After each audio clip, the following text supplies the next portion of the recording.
Here we go. Welcome Vegas insider Todd Furhman here to deliver his very best bets for Super Wildcard Weekend. Start with your favorite ATS wager. What's the spread you're locking in right now, Todd? You know, Akeem, I'm going to go to Sunday afternoon, and while this underdog is getting extremely trendy, it's not going to scare me off. I'm going to back the San Francisco 49ers catching the points. I'd love this number to tick up to 3.5 to be able to get the hook in our back pocket, but I really don't believe we're going to need it. When you look at this 49ers team, they were playing their best football down the stretch. 7-2 straight up in their final 9 games, 7-2 against the spread, and they saved the best for last, erasing that 17-point deficit against the Los Angeles Rams. And what you saw there was a quarterback much maligned by many in the media, and Jimmy Garoppolo starting to feel comfortable and confident dealing with that messed up thumb. He got Deebo Samuel involved in space. You saw Brandon Ayuk play a big role. But more importantly, what was on full display against the Rams was a physically imposing offensive and defensive line. Offensively, getting Trent Williams back in the fold will only help San Francisco establish their dominance in the trenches. They'll be healthier in the secondary, and I really believe this is a team that can play free and easy. All the pressure on the Dallas Cowboys, given how prolific they were, not only at the betting window, but from a yards per game and points per game standpoint. I like the team that can run the football and get after the quarterback. I'll take the 49ers plus the points in Big D. Look, if Dallas loses this game, which I obviously there's a scenario here where Dallas wins and San Francisco still covers, but if Dallas loses this game, Jerry Jones, I don't know what's going to happen. It's going to be crazy there in Arlington. All right, let's get your top wager on a total. What's the over/under that you're targeting this weekend? I'm going to go to the Saturday night game on CBS, and I know a lot of people are clamoring about the weather and this being a defensive slugfest, given what we saw in Buffalo earlier this season. But what's different about this weather forecast, Akeem, it's just going to be extremely cold. Easy for me to say in Las Vegas and to say to you in Florida, but at the same time, when you're looking at this dynamic in play here, I think Buffalo comes out with an uber-aggressive game plan. They're going to let Josh Allen throw it early and often, and if they have success, it's going to force New England to be a little bit more aggressive in their own right. I don't think the Patriots can go out and just expect Ramondre Stevenson and Damian Harris to be battering rams against this Bills front. If they are, that's great in theory, but you better stay within a score, because if you're chasing a deficit at any time, things can snowball quickly. I really believe both of these offenses will look more like the additions that we saw in Foxborough than the first time around with 50-mile-an-hour wind gusts. And forgive me, Akeem, I apologize. It's salt in the wound. I realize you're in Stamford, not in Fort Lauderdale, so I didn't mean to take a cheap shot. Yeah, it's cold here. It's not single digits cold, but it is cold.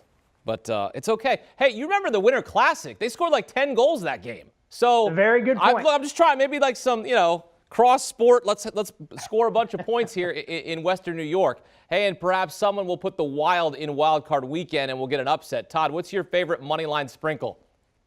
I think when you're looking, and this is another underdog that a lot of people have talked about, but they're playing, again, free and easy, fortunate to even be in this particular spot against a very inexperienced quarterback on the other side.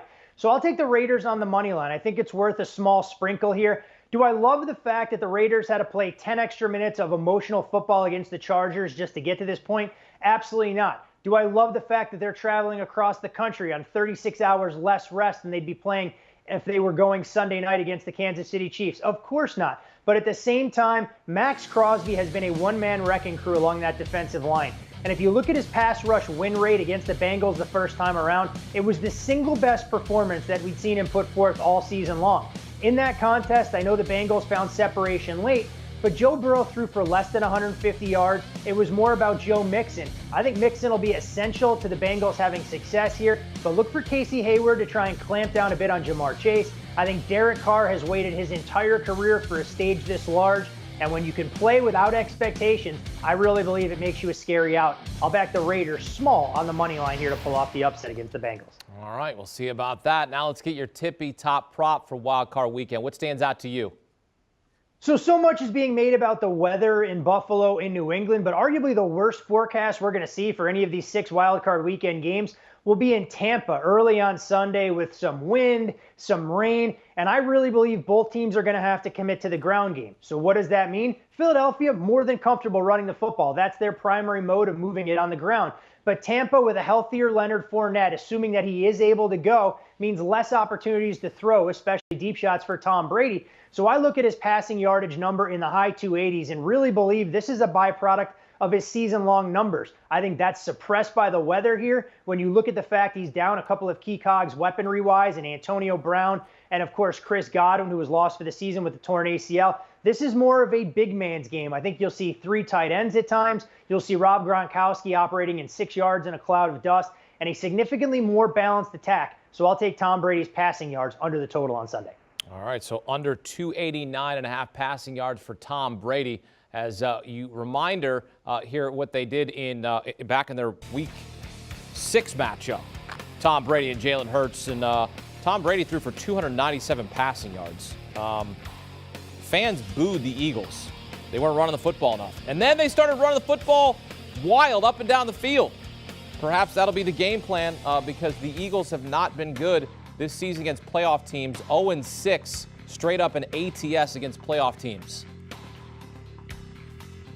All right, time now for your Super Wildcard Weekend Parlay. Todd, what do you have for us?